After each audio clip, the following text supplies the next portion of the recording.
संसद में आज वक्फ संशोधन विधेयक पेश हो गया। कांग्रेस, सपा, टीएमसी और एआईएमआईएम समेत कई विपक्षी दलों ने इस विधेयक का विरोध किया है। जहां सरकार इसे गरीब और जरूरतमंद मुस्लिमों के लिए जरूरी बता रही है, वहीं विपक्ष इसे मुस्लिमों के विरोध में बता रहा है, उनके अधिकारों में सरकारी अतिक्रमण बता रहा है। हालांकि यह बिल जेपीसी यानी संयुक्त संसदीय समिति को भेज दिया गया है, लेकिन राजनीति अभी भी वही खड़ी है। आज हम इसी पर बात करेंगे कि क्या वक्फ संशोधन कानून मुस्लिम विरोधी है। आगे बढ़ें उससे पहले आपको पक्ष विपक्ष की दलील सुननी चाहिए। जिला अधिकारी को सब ताकत दे देंगे। उन इतिहास के पन्नों को मैं नहीं पलटना चाहता हूं कि एक जगह पर एक जिलाधिकारी महोदय ने क्या किया था, उसकी वजह से आज और आने वाली पीढ़ी तक को भी सामना करना पड़ा। अध्यक्ष महोदय, सच्चाई ये है कि भाजपा अपने हताश, निराश, आप तो उस कानून चंद कट्टर समर्थकों के तुष्टीकरण के लिए ये बिल लाने का काम कर रही है। अखिलेश जी, क्या आप अभी भी माता पिता बनने का सपना देख रहे हैं? अपोलो फर्टिलिटी के साथ अपने माता पिता बनने का सपना पूरा करें। मुफ्त परामर्श के लिए 9953440671 पर कॉल करें। मुझे यकीन है कि आप बिल्किस बानो को और ज़किया जाफरी को मेंबर बनाएंगे, मुझे यकीन है। मैं आपसे जानना चाह रहा हूं सर कि ये जो आप बिल ला रहे हैं, आप देश को बांटने का काम कर रहे हैं, जोड़ने का काम नहीं कर रहे हैं। आप दुश्मन हैं मुसलमानों के, उसका सबूत ये बिल है। Thank you. CWC संरचना में बदलाव किया गया है। मैं मान्यवर बताना चाहता हूं कि बंदोबस्ती प्रबंधन के अंदर जब दूसरे धर्म का व्यक्ति शामिल नहीं किया जा सकता, तो वक्फ बोर्ड के अंदर यह शर्त क्यों लगाने का काम किया जा रहा है? कोई भी संस्था अगर निरंकुश होगा तो उसमें पारदर्शिता लाने के लिए सरकार को हक है, अधिकार है कानून बनाने का। अब ये उसकी तुलना कर रहे हैं, ये तुलना कर रहे हैं मंदिर से। ये मंदिर से कहाँ उसका मतलब है? कोई धर्म के नाम पर बंटवारा नहीं हो रहा है, ये भ्रम फैलाना चाहते हैं। किसी का हक छीनना तो बात छोड़ दीजिए, जिनको हक नहीं मिला है उनको हक देने के लिए ये बिल लाया गया है। इसमें महिलाओं के लिए, बच्चों के लिए और मुसलमान समाज में जो पिछड़े हैं, जिसको आज तक कभी मौका नहीं मिला, जिसको दबा के रखा हुआ है, उनको जगह देने के लिए ये बिल लाया गया है। तो आपने सुना पक्ष विपक्ष क्या कह रहे हैं। आइए जरा डिटेल में आपको इस बिल के बारे में बताते हैं। संसद में वक्फ संशोधन विधेयक पेश किया गया। विपक्ष ने जमकर विरोध किया। जेडीयू और टीडीपी जैसी सहयोगी पार्टियों ने सरकार का समर्थन किया। टीडीपी ने समर्थन के बाद इसे जेपीसी में भेजने का प्रस्ताव रखा। सरकार ने बिल के लिए जेपीसी बनाने की सिफारिश की और सरकार के प्रस्ताव पर लोकसभा स्पीकर ओम बिरला ने कहा कि मैं सभी दलों के नेताओं से बात करके जेपीसी का गठन करूंगा। लेकिन सरकार की तरफ से अल्पसंख्यक मामलों के मंत्री किरण रिजिजू ने इस बारे में जानकारी देते हुए बताया कि 1954 में वक्फ एक्ट आया था। उसके बाद कई अमेंडमेंट हुए। वक्फ एक्ट 1995 में 2013 में संशोधन हुआ। 2013 में वक्फ को असीमित शक्तियां दी गई। 1995 के वक्फ प्रावधान का विश्लेषण हुआ। कई कमेटियों ने इसका अध्ययन किया। वक्फ संशोधन कानून 1995 में कई खामियां मिली। इसको सही करने के लिए कई कदम उठाए गए। बिल का समर्थन कीजिए, करोड़ों लोगों की दुआ मिलेगी। चंद लोगों ने पूरा वक्फ बोर्ड कब्जा करके रखा है। आम मुसलमानों को न्याय नहीं मिला, उसे सही करने के लिए बिल लाया गया। इतिहास में दर्ज होगा कि किसने समर्थन किया और किसने विरोध। किरण रिजिजू ने आज लोकसभा में यह भी जानकारी दी कि 1976 में इंदिरा सरकार में वक्फ जांच कमेटी का गठन किया गया था। जांच कमेटी की रिपोर्ट में कुछ बेहद अहम बातें निकलकर सामने आई। रिपोर्ट में कहा गया कि वक्फ बोर्ड मुतवली के कब्जे में चला गया है। इसे सही करने के लिए उचित कदम उठाए जाएं। वक्फ के मामलों में मुकदमेबाजी ज्यादा बढ़ गई है। इसे कम करने के लिए ट्राइब्यूनल बनाया जाए। अकाउंट और ऑडिट का तरीका गलत है, इसे पूरी तरह सही किया जाए। बच्चों के लिए दिए गए वक्फ में सुधार लाना चाहिए, बच्चों और महिलाओं के लिए। इसके बाद किरण रिजिजू ने 2 कमेटियों का भी जिक्र किया। कांग्रेस की मनमोहन सरकार के दौरान ये दोनों कमेटियां बनाई गई थी, जिसमें एक थी सच्चर कमेटी और दूसरी थी तत्कालीन अल्पसंख्यक मंत्री की अध्यक्षता में बनी जेपीसी। 9 मार्च 2005 को मुस्लिम कल्याण के लिए गठित की गई सच्चर कमेटी ने सिफारिश की कि करीब 4.9 लाख रजिस्टर्ड प्रॉपर्टी से केवल 163 करोड़ की आमदनी है, जो जस्टिफाइड नहीं है। अगर सही तरीके से वक्फ की प्रॉपर्टीज का मैनेजमेंट हो, उनका प्रबंधन हो, तो करीब 12,000 करोड़ सालाना मिलते। दूसरी सिफारिश है कि मौजूदा वक्फ बोर्ड को ब्रॉड बेस करना चाहिए, यानी वक्फ बोर्ड कमेटी में ज्यादा प्रतिनिधित्व होना चाहिए। सच्चर कमेटी की तीसरी सिफारिश थी कि 2 महिलाएं सेंट्रल वक्फ काउंसिल और स्टेट वक्फ बोर्ड्स में होनी चाहिए। चौथी सिफारिश थी कि सेंट्रल वक्फ काउंसिल का सेक्रेटरी केंद्र सरकार के ज्वाइंट सेक्रेटरी लेवल का होना चाहिए। पांचवी सिफारिश थी कि महिलाओं बच्चों को प्राथमिकता दी जानी चाहिए। इसके अलावा यूपीए 2 में मनमोहन सरकार में तत्कालीन अल्पसंख्यक मंत्री के रहमान खान की अध्यक्षता में बनी जेपीसी ने सिफारिश की कि वक्फ बोर्ड का कोई भी इंफ्रा सही तरीके से नहीं है।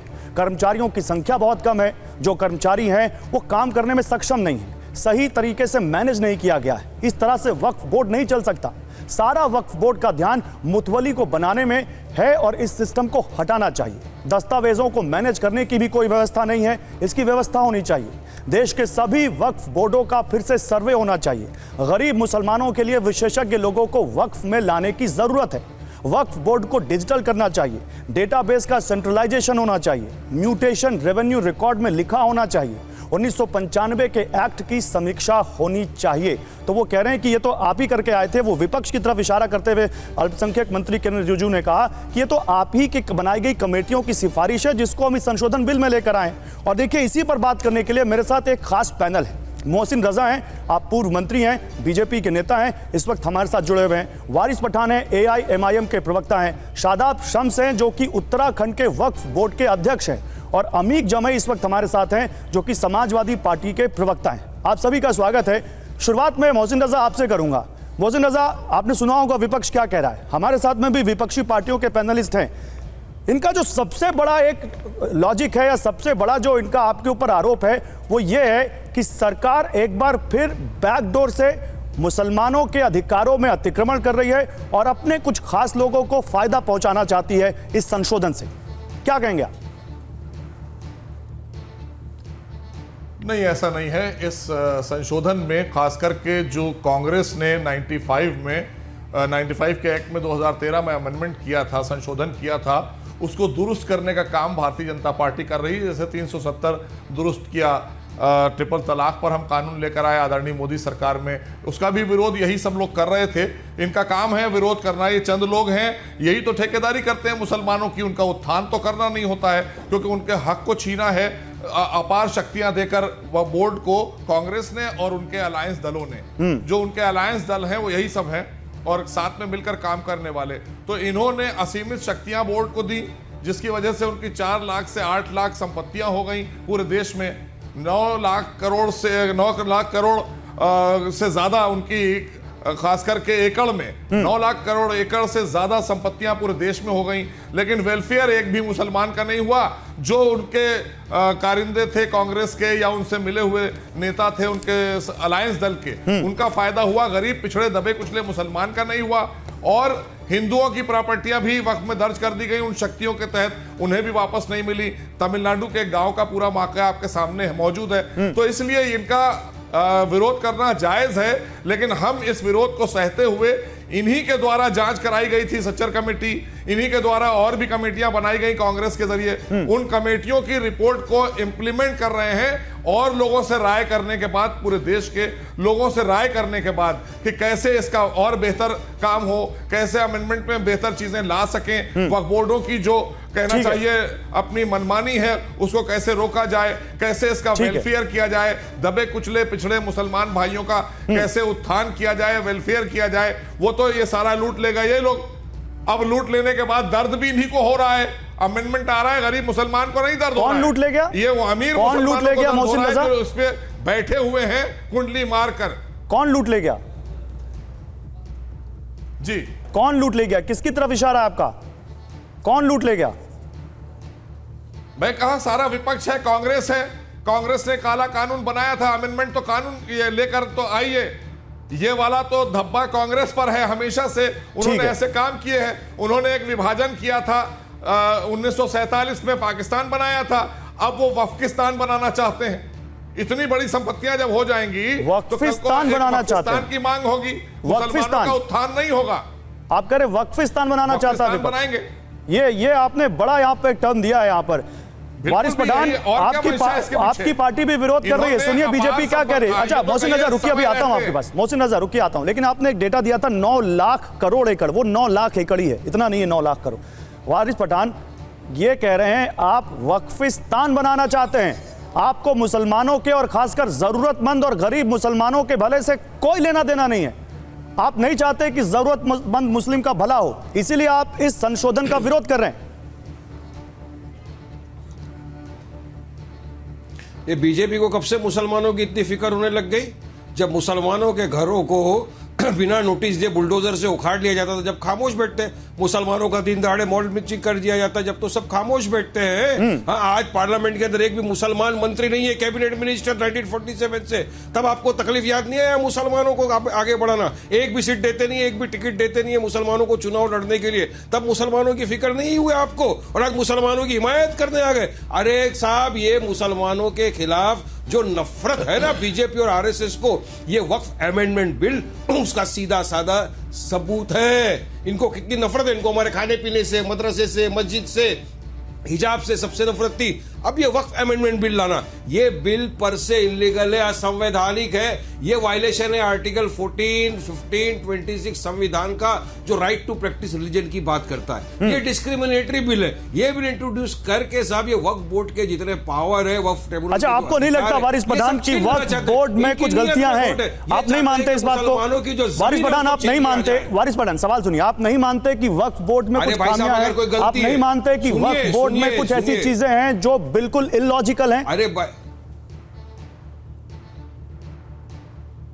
नहीं, क्या इलॉजिकल है बताइए? कौन सी चीज इलॉजिकल? जैसा कि सेक्शन 40 जिसके बारे में कहा जाता है कि वक्फ बोर्ड किसी भी संपत्ति पे दावा कर देगा और वो संपत्ति उसकी हो जाएगी। कोर्ट है ना।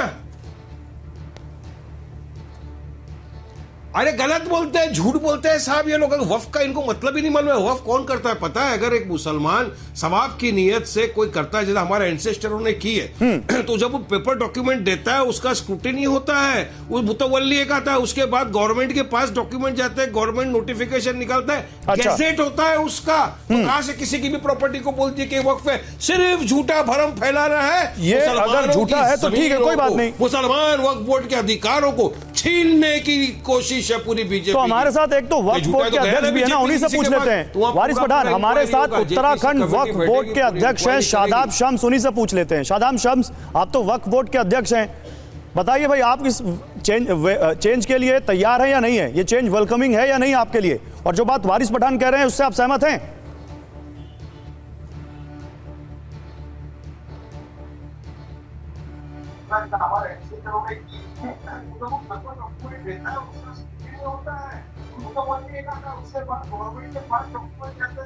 शादाब शम्स, अब तक मेरी आवाज आ रही है?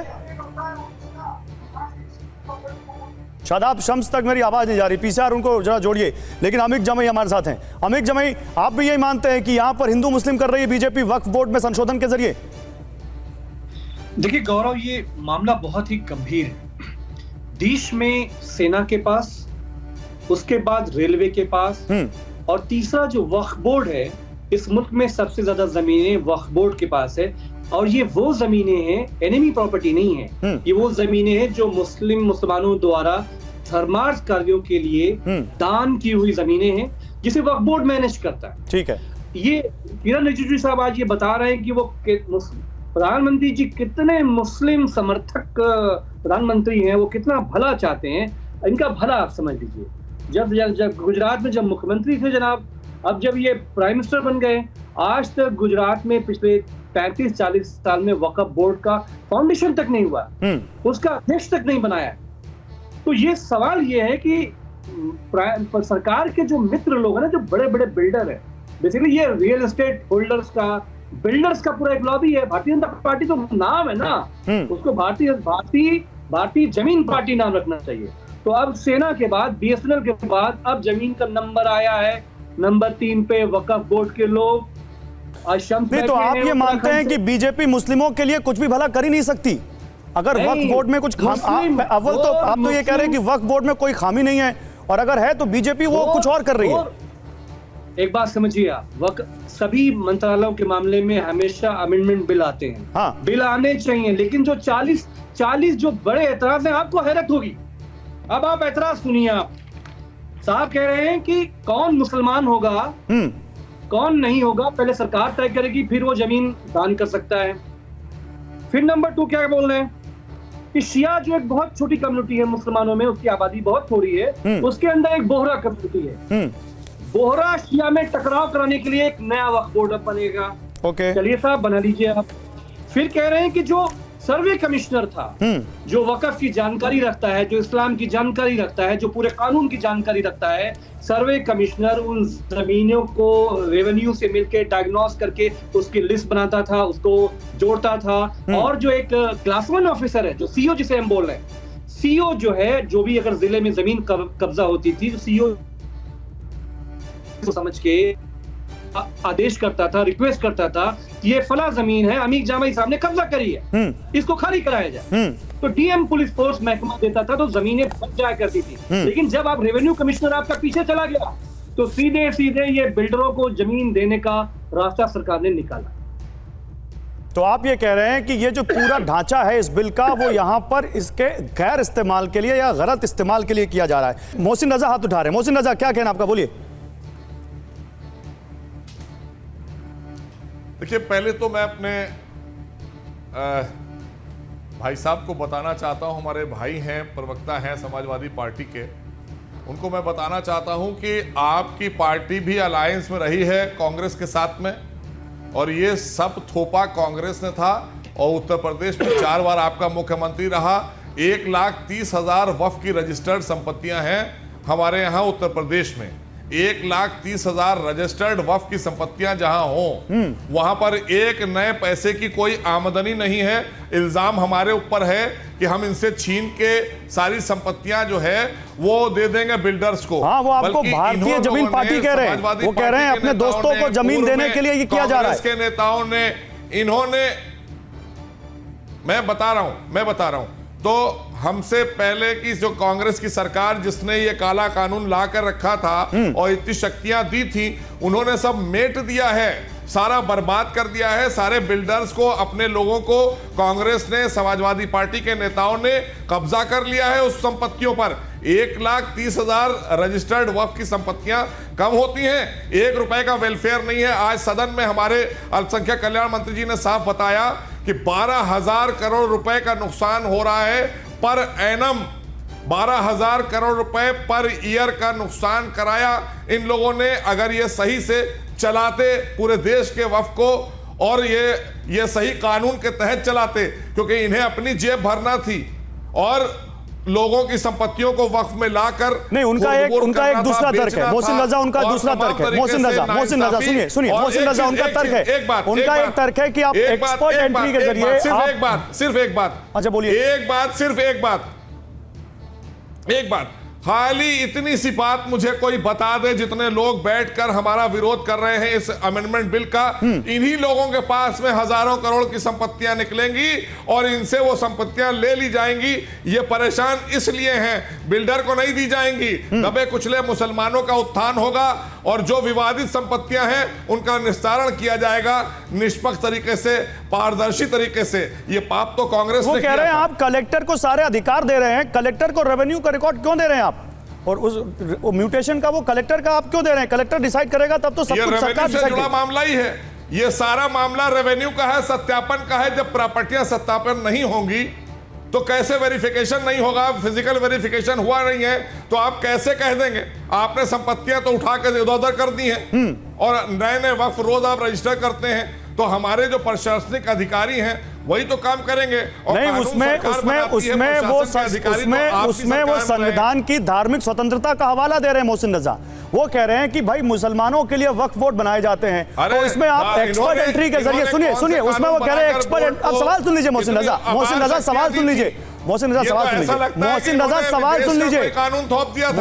सवाल सुन लीजिए। वो कह रहे हैं कि आप जो एक्सपर्ट एंट्री कर रहे हैं, जो आप इसमें जो कमेटी में वक्फ बोर्ड के जो मुतवल्लिज होंगे उनमें जो आप और दूसरे लोगों को घुसा रहे हैं, उसमें आप हिंदुओं को, दूसरे धर्म के लोगों को घुसाने की साजिश कर रहे हैं।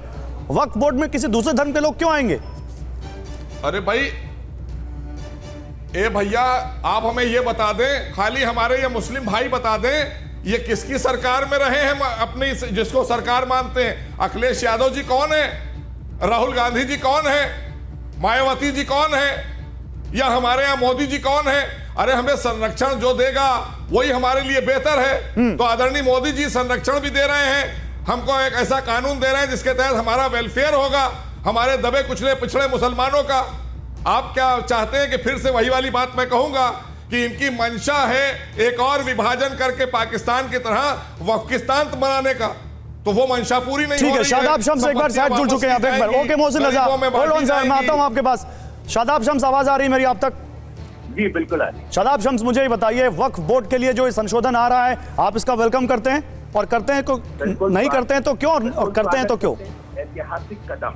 अच्छा। और देश के यशस्वी प्रधानमंत्री माननीय मोदी जी को और केंद्रीय मंत्री अल्पसंख्यक कल्याण को बधाई देता हूँ, और साथ में स्मृति ईरानी जी, उन्होंने लगातार हम लोगों की बैठक दिल्ली में ली और बहुत मेहनत की। आज इसकी आवश्यकता है। मुझे कहते हुए बिल्कुल गुरेज नहीं है, देश की आजादी से लेकर अब तक भ्रष्टाचार के अड्डे बन चुके हैं ये वक्फ बोर्ड। इन वक्फ बोर्डों की सीबीआई इंक्वायरी होनी चाहिए। इनका नाम चलाइए। हाँ। हिंदुस्तान का सबसे बड़ा भ्रष्टाचार इन वक्फ बोर्डों में मिलेगा। मेरा भी 2.5 साल का कार्यकाल हो गया है, मेरी भी इंक्वायरी कराई, और मैं इस बात को इसलिए कह रहा हूँ कि ये गरीबों के, मजलूमों के, जो बेसहारा है, उनके लिए औकाफ वक्फ किया जाता था। लेकिन क्या हुआ कि वक्फ बोर्ड को कुछ चंद घरानों ने, चंद मुतवल्लियों ने, चंद नेताओं ने मिलकर लूटा। एग्जाम्पल, मेरे यहाँ उत्तराखंड में 200 बीघे का रिसोर्ट बनाया है अकबर अहमद डम्पी, कांग्रेस के पूर्व नेता हैं, युवा कांग्रेस के, संजय गांधी जी के साथ के पूर्व सांसद भी रहे। 200 बीघा में रिसोर्ट बनाया हुआ है नैनीताल रामगढ़ के अंदर। अभी हमने 1 दर्जन धाराओं में उनके ऊपर मुकदमा किया। अब बताइए, मतलब यतीमों का हक कांग्रेस के नेता खाएंगे, दूसरे नहीं। लेकिन यही बात जब मैं पूछ रहा हूं, सुनिए शादाब भाई, यही जब बात मैं पूछ रहा हूं, तो अभी वारिस पठान कह रहे थे कि ये भ्रम फैलाया जा रहा है कि वक्फ बोर्ड किसी की भी जमीन पर कब्जा कर लेता है। वो ये कह रहे हैं कि ऐसा कुछ भी नहीं है, प्रॉपर उसका एक सिस्टम है। यहां पर जो बात कही जा रही है कि सेक्शन 40 है वक्फ बोर्ड का, जो ये उसको असीमित ताकत देता है कि वो किसी की भी जमीन पर कब्जा कर ले, ऐसा है या नहीं है? बिल्कुल है, बिल्कुल है। एग्जाम्पल देता हूं। हमारे यहाँ उत्तराखंड के अंदर एक देहरादून के अंदर एक कब्रिस्तान, वो कुंडीर फैमिली है, राजपूत हिंदू। उनके बड़ों ने ये कह दिया कि आप यहाँ पे कब्रिस्तान बना लीजिए, आपसी ताल्लुक है, बहुत अच्छी बात। आपका वीडियो ऑफ हो गया, उसको ऑन कर लीजिए प्लीज। लोग दफन होते रहे, लेकिन उनका खतरा खतौनियों में और पेपर्स में नाम चलता रहा। जो जोत भाई है, खतरा है, खतौनी है, सब में उनके नाम परत में आज तक मौजूद है। ठीक है। 1984 में सर्वे हुआ, सर्वे में वक्त में दर्ज हो गया। अब एक डिस्प्यूट खड़ा हो गया दोनों पक्षों के बीच में। अब वक्त के साथ ये एक्ट में दिक्कत ये है कि आप चाह के भी कॉम्प्रोमाइज नहीं कर सकते, क्योंकि अगर आप कॉम्प्रोमाइज लॉ में नहीं है कि आप अपनी जमीन का कॉम्प्रोमाइज कर सके। गांव वाले मुसलमानों ने और चौधरियों ने मिलकर कॉम्प्रोमाइज किया। अब वक्फ बोर्ड को कहा गया, 25 साल से वो मामला अच्छा था कि कॉम्प्रोमाइज तो कर दिया, लेकिन वक्फ बोर्ड ने टांग अड़ा दी। दोनों लोग कॉम्प्रोमाइज के लिए राजी, लेकिन वक्फ बोर्ड ने बीच में टांग अड़ा दी। अब क्या हुआ, हम यहाँ आए, हमसे भी लोगों ने अनुरोध किया कि भाई जब इसमें नहीं तो कॉन्फ्लिक्ट बढ़ेगा, हिंदू मुस्लिम का झगड़े हो जाएंगे, तो कॉम्प्रोमाइज दोनों पक्ष दाखिल कर चुके, स्वीकार कर लीजिए। हमने लीगल राय ली, और जब राम मंदिर बाबरी मस्जिद का विवाद चल रहा था, उसमें जब जजमेंट देते हुए जस्टिस ने एक टिप्पणी की बेंच ने, उन्होंने कहा अगर कहीं हिंदू मुस्लिम झगड़ा होने का अंदेशा है, विवाद है, तो वक्फ बोर्ड को भी आगे आना चाहिए, आपस में सुलह करानी चाहिए। और वक्फ बोर्ड ने उसको नजीर मानते हुए अपनी सुलह का प्रस्ताव ठीक है। शादाब शम्सी, मुझे लगता है आपने जितनी बात कह दी, इसी में अब मेरे पास वारिस पठान के लिए बहुत अच्छा सवाल है। वारिस पठान, आप कह रहे हैं कि मस्जिद और दरगाहों को छीनने की आरएसएस की साजिश है, लेकिन यहां तो खुद एक वक्फ बोर्ड का चेयरमैन कह रहा है कि नहीं, ये वाकई ऐसा होता है, वक्फ बोर्ड के पास ऐसी असीमित ताकत है जो किसी की भी जमीन पर कब्जा कर लेता है, और इसमें सुधार की जरूरत है। वो तो कह रहा है कि मेरी भी जांच कराओ 2.5 साल के कार्यकाल की। सुनिए आपके सामने क्या कह रहे हैं वो, और आप कह रहे हैं कि मुस्लिम विरोधी है। कराएंगे। नहीं, देखिए, मैं आपको बताना चाहता हूं क्यों मुस्लिम विरोधी है। साहब, मैं आपके पॉइंट पे भी आ रहा हूं, पहले खाली आप मेरी बात समझिए कि क्यों डिस्क्रिमिनेटरी है, क्यों असंवैधानिक है, वो भी मैं आपको बताना चाहता हूं गौरव साहब। अभी हिंदू एंडोमेंट बोर्ड है कर्नाटका के अंदर, तमिलनाडु के अंदर, वहां पे क्या कोई मुसलमान को लोग बना सकते हैं क्या मेंबर? 4 धाम के अंदर क्या कोई मुसलमान को मेंबर आप बना सकते हैं? हमारे सिख भाइयों का सिख प्रबंधक कमेटी, क्या उसमें कोई मुसलमान बन सकता है सिवा सरदारों के? नहीं बन सकता। तो कहीं नहीं बन सकता, तो फिर मुसलमानों के ही अंदर वक्फ बोर्ड और वक्फ ट्रिब्यूनल के अंदर आपको दूसरे को क्यों बनाना है? क्या नफरत है आपको मुसलमानों से साहब? क्यों इतनी नफरत है? बात नंबर ये। अब बात नंबर पहली बात, एक बात वारिस भाई, ये मस्जिद कमेटी में थोड़ी ना कर रहे हैं, वक्फ कमेटी है, पावर है, जुडिशरी का पावर अब ले लेंगे। अरे भाई साहब, वक्फ कमेटी है ना, वक्फ कमेटी के अंदर अगर आप मेंबरों को बाहर से डालेंगे, वैसे भी है अभी मोहसिन रजा साहब बैठे हुए लखनऊ से, मुझे पता है उनको कि वक्फ ट्रिब्यूनल जो लखनऊ का है, वहां की जो लेडी है चेयरमैन, उसका नाम तो संध्या श्रीवास्तव है, पूछिए उनको क्या लेडी है या नहीं है वो। क्या यहाँ पे मोदी जी यहाँ पे डालेंगे बिल्किस बानो ज़किया जाफरी को बनाएंगे वक्फ के चेयरमैन? अरे इनका टारगेट मुसलमानों की जमीन को किसी भी तरह हथियाना है। अग्रवाल साहब ये बात को आप समझिए ना, वक्फ एक्ट 1995 ऑलरेडी है, उसके अंदर संशोधन हो चुका है 2013 के अंदर। वही तो कह रहे हैं कि 2013 का जो संशोधन हुआ वो बिल्कुल सही नहीं है, उसको सही करना है। अगर आप पे कलेक्टर को पावर दे देंगे सब कुछ, अरे उनको सही कैसा करेंगे आप सही बताइए? क्या मुसलमानों का अधिकार छीन लेंगे? वक्फ बोर्ड को डिसॉल्व कर देंगे? वक्फ ट्रिब्यूनल को खत्म कर देंगे? संशोधन करने के लिए आप जुडिशरी पावर अपने हाथ में रख लेंगे? एक जुडिशरी होता है, एक ऑटोनोमस बॉडी है वक्फ का, वक्फ के पास पावर है सब करने का, उस देखभाल करने का, मुतवली होते हैं, सब कुछ होते हैं। और अगर कुछ हुआ है जैसा उन्होंने कब्रिस्तान की वारिस पठान पर एक बात बताइए, वारिस पठान मुझे 5 बड़े इंस्टीट्यूशन बताइए। नहीं, वारिस पठान रुकिए, वारिस पठान एक तरफा नहीं, मुझे 5 बड़े ऐसे इंस्टीट्यूशन बताइए जो वक्फ बोर्ड ने इस देश में बनाए हैं। कोई स्कूल, कोई कॉलेज, कोई हॉस्पिटल, कोई बड़ा यूनिवर्सिटी जो आज गरीब मुसलमानों के लिए वक्फ बोर्ड की तरफ से चलाया जा रहा है, बताइए। देखिए अग्रवाल साहब, पहले तो आप समझिए वक्फ क्या है। वक्फ है हमारे जो बुजुर्गों ने सवाब की नियत से अपनी जमीनें जो दी है ना, जिससे कि अगर पैसा आएगा तो उससे आप इसमें खर्चा कर सकते, किसके लिए दी है? कर सकते, किसके लिए दी है? जिसके ऊपर मस्जिदें बनी हुई है, मदरसे बने हुए हैं, कब्रिस्तान बने हुए हैं। अरे गरीब कब्रिस्तान बनाने के लिए बिल्कुल, तो बीजेपी का मुसलमानों की भलाई सोच रही है, वो तो कब्रिस्तान बनाने में मुस्लिमों की भलाई है सर। मुसलमानों की जमीन हड़पना है, वो केवल कब्रिस्तान बनाने में मुस्लिमों की भलाई है। उनको शिक्षा नहीं चाहिए, उनको इलाज नहीं चाहिए, उनको जॉब नहीं चाहिए। नहीं, क्यों तो शिक्षा हो रहा है ना? नहीं तो गवर्नमेंट माइनॉरिटी का बजट बढ़ाए ना, गवर्नमेंट दे वक्फ बोर्ड को बजट बढ़ा के क्यों नहीं देते? अरे जिसके पास इस देश में जिसके पास इस देश में सेना और रेलवे के बाद सबसे ज्यादा जमीन है, जो इतनी ज्यादा करोड़ों में आमदनी कर सकता है, वो मुस्लिमों के लिए, गरीब मुस्लिमों के लिए क्यों नहीं कर सकता? तो अच्छा है गौरव, मैं इसके बारे में आपको बता रहा हूं। शादाब शम्स, एक मिनट रुकिए। ऊपर डिस्प्यूट सेटल हो रहे। गवर्नमेंट ने 10 साल में वक्फ बोर्ड को क्या पावर दिया, क्या हेल्प किया कि आप जाइए डिस्प्यूट में, अगर कोई लैंड ग्रैब कर लिया है, माफिया घुस गया है तो वहां से निकालिए? क्या गवर्नमेंट ने हेल्प कर दिया? माइनॉरिटी के अंदर बजट के अंदर आप इंक्रीमेंटेशन करिए कि वक्फ बोर्ड के लिए हम इतना बजट करते हैं, चलिए आप इतना खर्चा करिए। नहीं करेंगे, वो नहीं करेंगे, मगर दूसरे को किसी को कलेक्टर बना के वहां भेजेंगे, वक्फ बोर्ड के जितने भी पावर थे सब खींच लेंगे, वक्फ ट्रिब्यूनल के पावर खींच लेंगे, उसके बाद बताएंगे कि अभी ये जो मंदिर बनाया हुआ है ये वक्फ बोर्ड की जगह नहीं है, ये इसकी जगह है। ये डिस्प्यूट बढ़ा के अपने हाथ में पूरा लेने का इनका जो है पूरा मंसूबा, इसीलिए अब जेपीसी ओके, जवाब शादाब शम्स जवाब देना चाहते हैं। शादाब शम्स, 5 चीजें मैंने पूछी, वारिस पठान से नहीं बता पाए। वो कह रहे हैं कब्रिस्तान बनाते हैं, क्या मुस्लिमों को केवल कब्रिस्तान चाहिए? किस तरह से? अमित जमा, इसके बाद आऊंगा, उसके अलावा कुछ नहीं चाहिए? बिल्कुल वारिस भाई, अरे भाई पहले तो आपने जो डीएम की बात की उसका उत्तर ले लीजिए। आपको शायद उसकी जानकारी नहीं है कि जिलाधिकारी पहले ही जिले का उपायुक्त होता है वक्त का, और अगर उसे उपायुक्त को आयुक्त बना देंगे तो सबसे बड़ा रेवेन्यू अधिकारी जिले का डीएम ही होता है। इसमें कोई दिक्कत तो नहीं होनी चाहिए। मेरी समझ में नहीं आ रहा इस पे ऑब्जेक्शन कहाँ से आ रहा है कि कोई नया थोड़ी ला रहे, पहले उपायुक्त अगर वो मुसलमान नहीं हुआ तो? अरे मुसलमान तो पहले भी नहीं होता था, तो पहले भी जिलाधिकारी उपायुक्त होता है, हर जिले का उपायुक्त पूरे देश के अंदर वक्फ बोर्ड का उपायुक्त होता है। ये देखो बोलिए शादाब शम्स, बोलिए शादाब शम्स साहब, बोलिए आप, बोलिए शादाब शम्स साहब, बोलिए। दूसरी बात रुकिए, वारिस पठान रुक जाइए, अभी वारिस पठान, शादाब शम्स को बोलने दीजिए। वारिस पठान रुकिए, नहीं करेगा दूसरा करेगा, है ना? शादाब शम्स बोलिए। जिलाधिकारी पहले से ही जो आज की डेट में मौजूदा सिस्टम चल रहा है, इसमें जिले का वक्फ बोर्ड का उपायुक्त होता है। रेवेन्यू उपायुक्त है तो वो वक्फ बोर्ड की संरक्षण की जिम्मेदारी जिलाधिकारी की होती है। अब उसको जिलाधिकारी को उपायुक्त की जगह अगर आयुक्त बनाया जा रहा है, इसमें कोई दिक्कत नहीं है।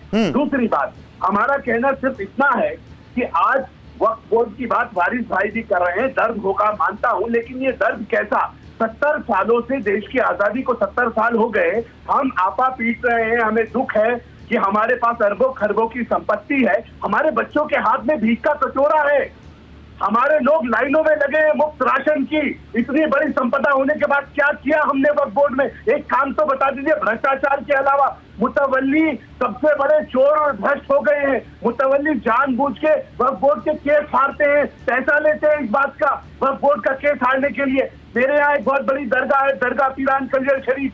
उस दरगाह के अंदर अगर आप गौर से देखें, जो हमारे सज्जादे हैं, जो गद्दी नशीन है, वो गद्दी नशीन वक्फ की संपत्ति को, दरगाह साहिब पाक की संपत्ति को अपनी संपत्ति क्लेम कर चुके, सैकड़ों बीघा बेच के खा रहे। नहीं, इसके अलावा भी और एग्जांपल है। ये बहुत बड़ा एग्जांपल आपने दिया। शादाब शम्स साहब का वीडियो एक बार फिर से चला गया। सेटिंग चल रही है, आम मुसलमान तड़प रहा है, परेशान है, उसके पास खाने को नहीं है, बच्चों के पास रोजी रोटी नहीं है। किस बात का वक्त, किस बात का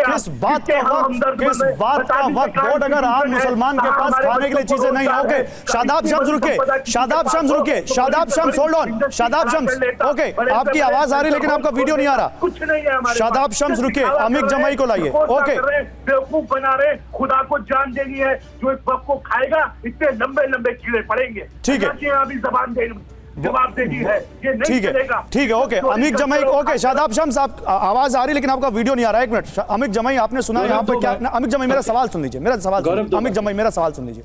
अभी आपने सुना उत्तराखंड वक्फ बोर्ड के चेयरमैन क्या कह रहे हैं। मैंने एक सवाल पूछा था यहाँ पर वारिस पठान से, मैं आपसे भी वही सवाल पूछता हूँ। एक गरीब किसान अपनी बेटी की शादी करना चाहता है, उसके लिए अपनी जमीन बेचने जा रहा है, लेकिन जब जमीन बेचने जाता है तो उसको वक्फ बोर्ड रोक देता है, क्योंकि किसी नवाब ने उस पूरे गांव को उसकी जमीन के साथ दे दिया था वक्फ बोर्ड को दान में। एक गुरुद्वारा है जिसकी जमीन वक्फ को ट्रांसफर कर दी गई। एक तमिलनाडु में 1500 साल पुराना हिंदू मंदिर है और उसके अलावा पूरा गांव है, उस पर वक्फ बोर्ड दावा करता है। एक लखनऊ का शिवालय पर शिया सेंट्रल वक्फ बोर्ड ने अपना दावा ठोक दिया। ये सारी चीजें वक्फ बोर्ड कर रहा है। इसमें कोई लॉजिक नहीं होना चाहिए कि भाई तुम किस संपत्ति पर दावा ठोक सकते हो, किस पर नहीं ठोक सकते हो, और उसके बाद कोई सुनवाई नहीं। गौरव, दो बातें इसको मर्ज मत करिए। देखिए, ये एक डिस्क्रिमिनेशन का इशू है कि कहीं पर कोई ऐसी बात थी और वक्फ बोर्ड गया, उसने कहा साहब एक गरीब से कि साहब ये तो वक्फ बोर्ड की संपत्ति है। आपको मैं एक वाकया बताता हूं, जब राम मंदिर का ट्रस्ट की जमीनें एक्वायर की जा रही थी तो कितने दलितों की जमीनें कैसे कैसे करके पूरा मामला टीवी पे चलाया, आप लोगों ने भी चलाया कि बड़े बड़े नेता लोग इन्वॉल्व थे उसके अंदर जमीनों की खरीद फरोख्त में। तो धर्म में करप्शन एक दूसरा इशू है। अरे तो वो किसी मंदिर के ट्रस्ट ने थोड़ी ना जमीन एक्वायर की थी, वो तो सरकार ने एक्वायर की थी। मैं यहाँ पर आपके वक्फ बोर्ड के इलॉजिकल उन कानूनों की, उन ताकतों की बात कर रहा हूँ जिस पर वक्फ बोर्ड आज इस तरह से बैठा हुआ है हजारों लाखों एकड़ जमीन पर। गौरव, बात समझिए पहले आप। ये जो उत्तराखंड के अध्यक्ष बैठे हैं यहाँ पे, 17 साल से केंद्र में उत्तराखंड में भारतीय जनता पार्टी की सरकार है। तो ये बीजेपी के आदमी हो गए। कह रहे हैं कि एक कोई कांग्रेस का नेता 200 एकड़ जमीन कब्जा करके बैठा हुआ है और ये नाकारा अध्यक्ष भारतीय जनता पार्टी नहीं कर पा रहा है। तो सवाल ये है कि इसको इमीडिएट पहले इस पद से हटना चाहिए। इसका मतलब ये इनकॉम्पिटेंट लोगों को बिठाया गया है वक्फ बोर्ड पे, जिसकी बात केयर रहमान कमेटी ने कहा था कि निकम्मे लोग बैठे हैं वक्फ बोर्ड के अंदर, ये काम नहीं कर पा रहा, पहले इसको हटाइए। तो वही तो संशोधन बिल कह रहा है अमिक भाई, अमिक जमाई, यही तो संशोधन बिल कह रहा है कि यहाँ पे जो लोग मुतवलीज हैं उनको ब्रॉड बेस करना पड़ेगा, उसमें एक्सपर्ट्स लाने पड़ेंगे, उसमें महिलाएं लानी पड़ेंगी। अरे वो ऑलरेडी हैं, दिल्ली वक्फ बोर्ड में महिलाएं हैं, उत्तर प्रदेश के वक्फ बोर्ड सारे बोर्डों में हैं। मैं आपको एक एग्जांपल मैं आपको बता रहा हूँ, बड़ा एग्जांपल जो आपने कहा ना वक्फ बोर्ड ने क्या बनाया, क्या दिया। आजम खान साहब ने मौलाना मोहम्मद अली जौहर यूनिवर्सिटी जो बनाई, किसी भी मुसलमान को वक्फ बोर्ड अपनी जमीनें मुस्लिम समाज की शिक्षा के उन्नति के लिए दे सकता है, ये उसके मैंडेट में। आजम साहब ने उस यूनिवर्सिटी को बनाया और ये कहा कि जिसके भी माँ बाप नहीं होंगे पूरी फीस माँ बाप में कोई एक है आधी फीस। तो कहने का मतलब कि इकोनॉमिक वीकर सेक्शन के लिए एक विश्वविद्यालय बनाया, लेकिन एक विश्वविद्यालय भारतीय जनता पार्टी को मुसलमानों की तरक्की कैसे हो जाए उस विश्वविद्यालय की जांच चल रही है अमिक जमाई भाई, उस विद्यालय के ऊपर जांच चल रही है। उस विश्वविद्यालय ने कैसे जमीनें हड़पी हैं और कैसे उन जमीनों को अवैध तरीके से घेरा, उस पर जांच चल रही है। वक्फ जमीनें किसकी थी? नरेंद्र मोदी की जमीनें थी। वक्फ जमीनें किसकी थी? योगी आदित्यनाथ की थी, आपकी थी। तो किसकी थी? वक्फ जमीनें किसकी थी? कोई तरीका होगा, कोई लॉजिक होगा, कोई तरीका होगा, या कोई भी उठ के आएगा और कह देगा ये जमीन वक्फ बोर्ड की और ले लेगा? तरीके से दिया था। नरेंद्र मोदी की जमीन पे आजम खान साहब ने विश्वविद्यालय नहीं बनाया था, लेकिन भारतीय जनता पार्टी ये चाहती है कि मुसलमानों को जारी रखना है, जारी रखो मुसलमानों को, अपने जूते की नोक पे रखो मुसलमानों को। जवाब दीजिए मोहसिन रजा, मोहसिन रजा को लाइए। मोहसिन रजा सुनिए क्या कह रहे हैं समाजवादी पार्टी के नेता। बहुत बहुत बहुत बहुत अफसोस की बात है, ये उस पार्टी के नुमाइंदे हैं जिन्होंने देश में हिंदू मुसलमान को बाकायदा तरीके से लड़ाने का काम किया। इनकी पार्टी की बुनियाद अरे आप कितने लोगों के खून पर रखी है, अयोध्या में सबने देखा। और ऐसी बात कह के आपको पूरे देश से माफी मांगना चाहिए समाजवादी पार्टी के हमारे भाई प्रवक्ता को कि आप ऐसी सरकार पर प्रश्न खड़ा कर रहे हैं जो वेलफेयर कर रही है 10 साल से लगातार, और उसमें मुसलमान बहनों को जिनको आप ट्रिपल तलाक की बेड़ियों में बांध कर रखे हुए थे उससे आजादी देने का काम किया। हमने 370 हटाने का काम किया। आप क्या बात करेंगे? आप किस मुंह से बात करेंगे? आपने वक्फ एक्ट ऐसा बनाया, अमेंडमेंट के आप भागीदार हैं।